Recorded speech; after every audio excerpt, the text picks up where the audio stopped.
اعوذ باللہ من الشیطان اللعین الرجیم بسم اللہ الرحمن الرحیم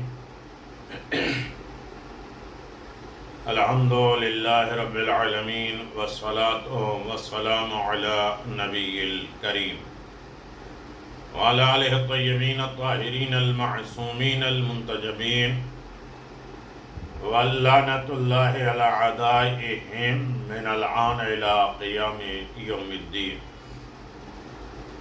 آمین یا رب العالمین اما بعد فقد قال اللہ تبارک و تعالی فی قرآن مجید بسم اللہ الرحمن الرحیم یا ایھا الذین آمنوا کتب علیکم الصیام کما کتب علی الذین من قبلکم لعلکم تتقون۔ ایذان محترم، خالق اور مالک نے عظیم ترین مہینہ برکتوں اور رحمتوں کے اعتبار سے ہمیں عنایت فرمایا، اس کے شکرانے کے اعتبار سے ہمیں زکوٰۃ فطرہ دینا ہے۔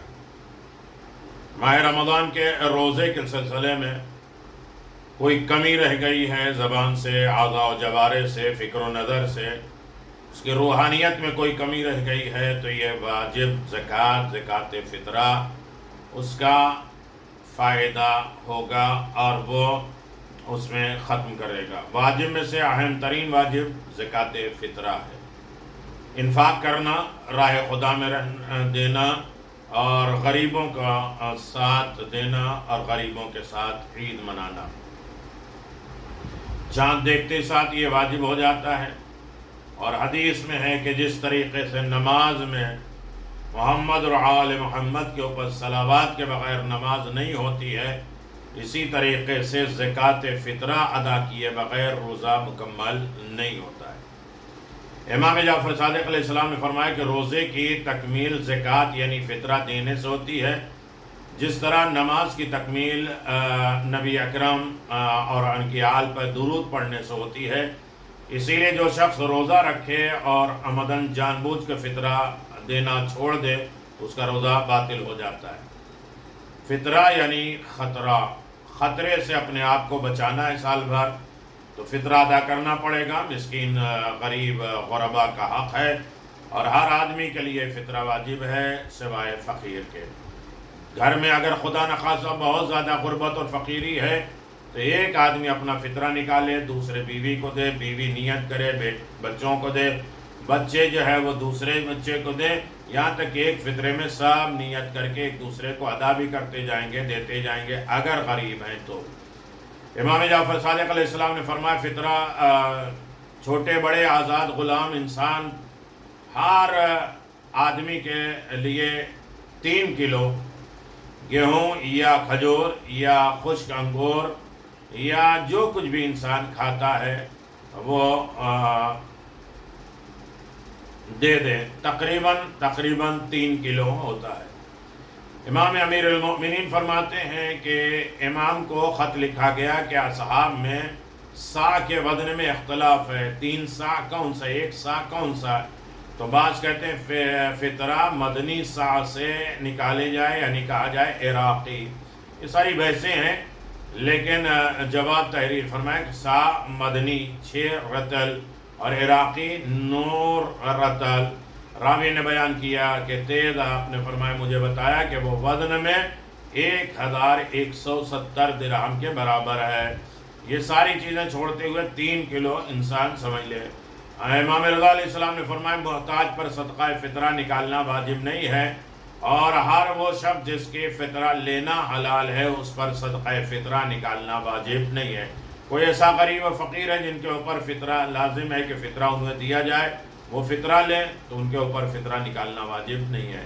چھٹے امام نے فرمایا کہ امام سے پوچھا گیا کہ اگر فطرہ والے دن کوئی بھائی میں سے کوئی مہمان آ جائے تو آپ نے فرمایا جو بھی اس کے عیال میں ہے، مرد ہو یا عورت، چھوٹا ہو یا بڑا، آزاد ہو یا غلام، یعنی اسی دن کا بچہ پیدا ہوا ہے، ان سب کے لیے فطرہ واجب ہے، جسے مہمان بلایا گیا ہو اور جسے مہمان مانا جا رہا ہو۔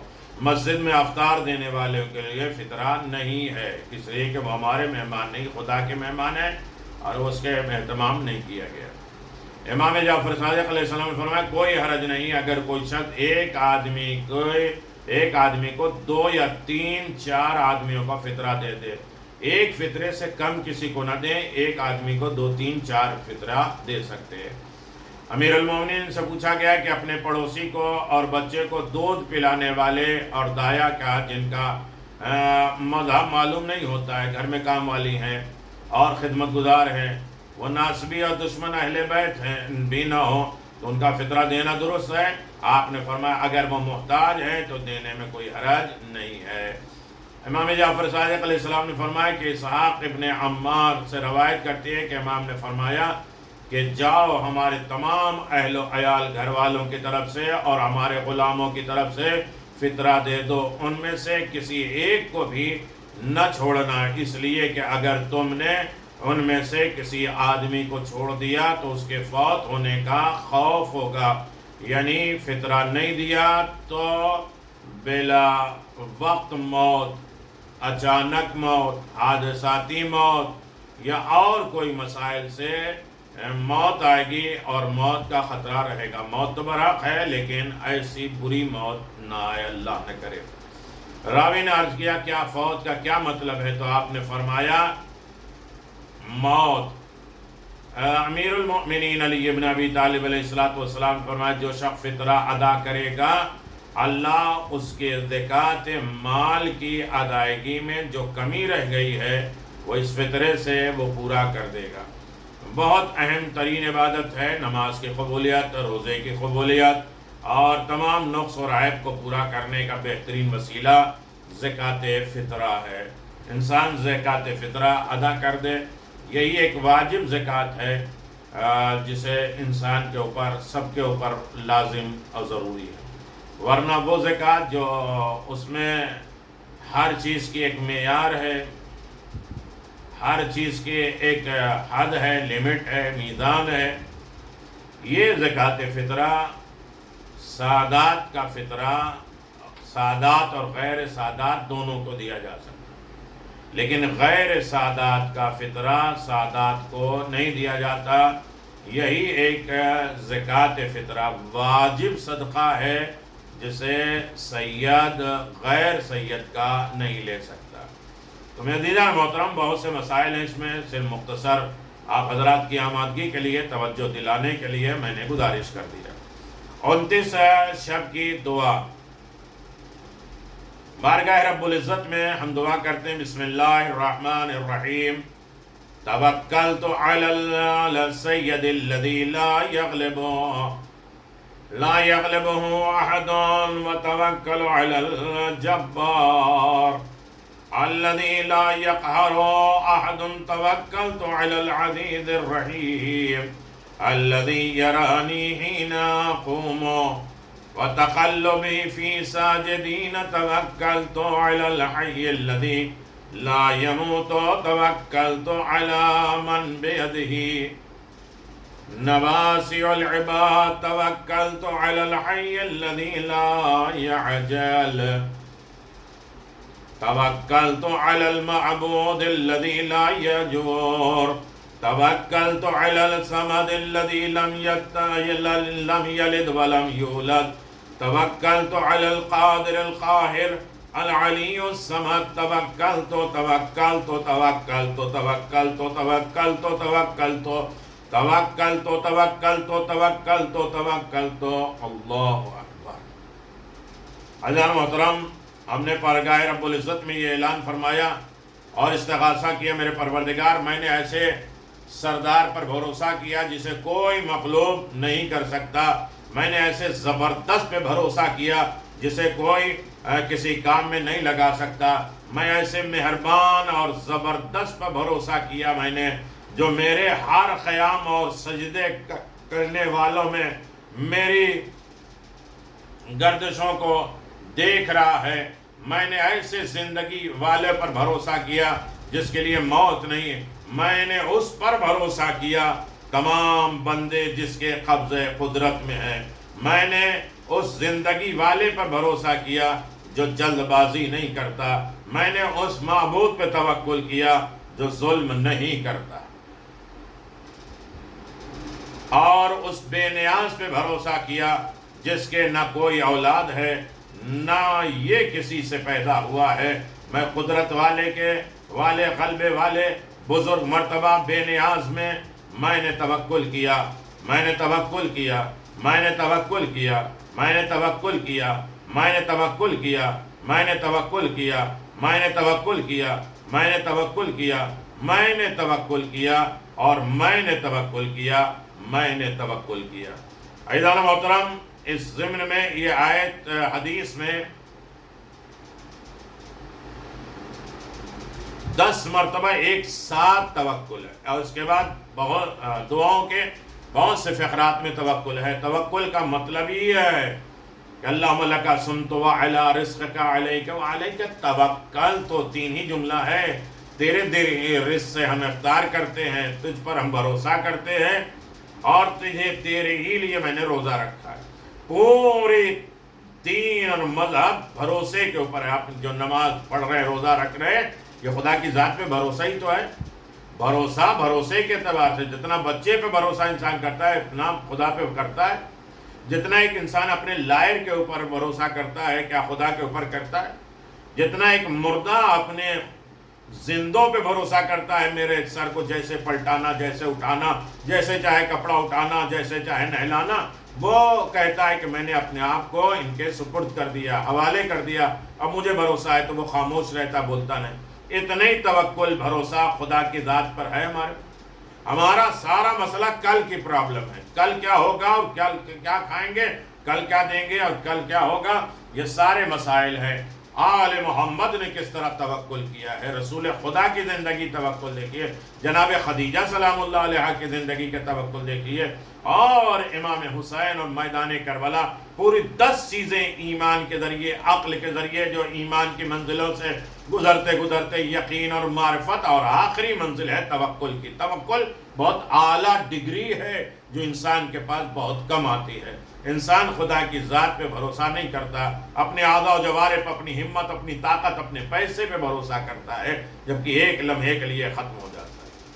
بہت مختصر گفتگو اس میں ہوتی ہے، لہذا بہت لمبی چوڑی بات نہیں کی جا سکتی، لیکن تفصیل کے اعتبار سے میں اس میں جو 30 روزے 30 پیغام میں اس میں بیان کرتا ہوں، اور خاص طریقے سے اس میں بیان کرتا ہوں کہ روزہ مقصد، فضیلت اور اہمیت۔ 29 رمضان کے اس شب میں جو آج رات آئے گی، 2 رکعت نماز پڑھنا ہے۔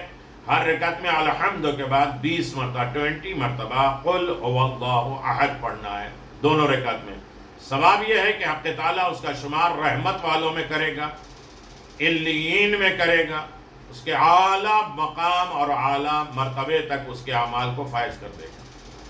29 ماہ رمضان کا جو روزہ رکھے گا، اور اس کے لیے ہزار محل خدا عطا کرے گا۔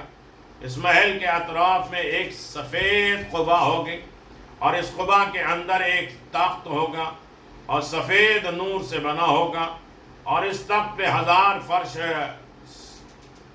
سندس سبز کے ہوں گے، ہر فرش پر ایک نور ہوگا، اور اس کے اوپر 70,000 حلے اور کپڑے ہوں گے، اور اس کے سروں پہ 70,000 زلفیں ہوں گی، حور اور گیسو اور یاقوت اور زمرجد سے بنے ہوں گے۔ یقیناً بہت عظیم ترین دن ہے۔ اب ایک ہی دن باقی ہے جس کی طرف ہمیں متوجہ ہونا ہے، اور خلوص کے ساتھ آخری رات، آخری دن، وداعی دعا ہے موجود، انشاءاللہ کل بیان کیا جائے گا، جو امام نے رمضان کو روتے گریہ کرتے ہوئے، ہمارے ہاں تو پہلا 10 دن ذکر میں چلا جاتا ہے، پھر اس کے بعد 10 دن شکر میں چلا جاتا ہے، اور باقی 10 دن تیاری میں چلا جاتا ہے۔ عید آ رہی، وہ کہاں سے ملے گا، یہ کہاں سے ملے گا؟ جبکہ آخری 10 دن جو ہے وہ عتق من النار، جہنم سے بچنے کے ذرائع ہیں۔ جتنا زیادہ لوٹ لو، جہاں کہا جائے کہ یہ 2 دن باقی ہیں، جتنا چاہے رحمت الہی، مغفرت الہی، جہنم سے آزادی، مرحومین کی مغفرت، زندوں کی حفاظت، فتنے فساد تمام چیزوں سے اپنے آپ کو بچا سکتے ہیں۔ 29 ماہ رمضان کی دعا، جو اس دعا کو پڑھے گا خدا اس کے لیے جنت میں 1000 شہر سونے کے اور نقرے کے، زمرجد کے اور موتی سے بنائے گا اور اسے عطا کرے گا۔ اللہ ان سب چیزوں میں ہمیں حصے دار قرار دے۔ 29 ماہ رمضان کی دعا، بسم اللہ الرحمن الرحیم، اللہم غشعنی فیہ بالرحمت وارزقنی فیہ من لیلتی ہذہ ان یخرج شہر رمضان ولک عندی تبعۃ او ذنب ترید ان تعذب علیہ یوم القاک الا غفرتنی۔ یقیناً آپ ان تمام دعاؤں کو پڑھیں گے، لیکن انسان 23 ماہ رمضان کی جب دعا پڑھے تو اپنے آپ کو متوجہ کر لے، اللہم غشعنی فیہ بالرحمت والرزق فیہ التوفیق والعصمت طہر قلبی من غیاہب التہمت یا رحیما بعباد الرحیم۔ بار الہ مجھے اس دن میں اپنی رحمت سے مجھے ڈھانپ دے، اللہ اس دن میں مجھے نیکی کی توفیق اور برائیوں سے تحفظ کی قوت اور طاقت عطا فرما، میرے دل کو، قلب کو تہمت، غلط خیالوں کی تاریکیوں سے پاک کر دے۔ اے اپنے مومن بندوں پر بے پناہ رحم کرنے والے پروردگار، یقیناً اپنا خیال رکھیے، ایک دن باقی ہے، زیادہ زیادہ انہمام، شوق، دوسروں کے لیے نرم مزاجی، بد اخلاقی سے بچتے رہیں، دوسروں کے کسی کام آئیں۔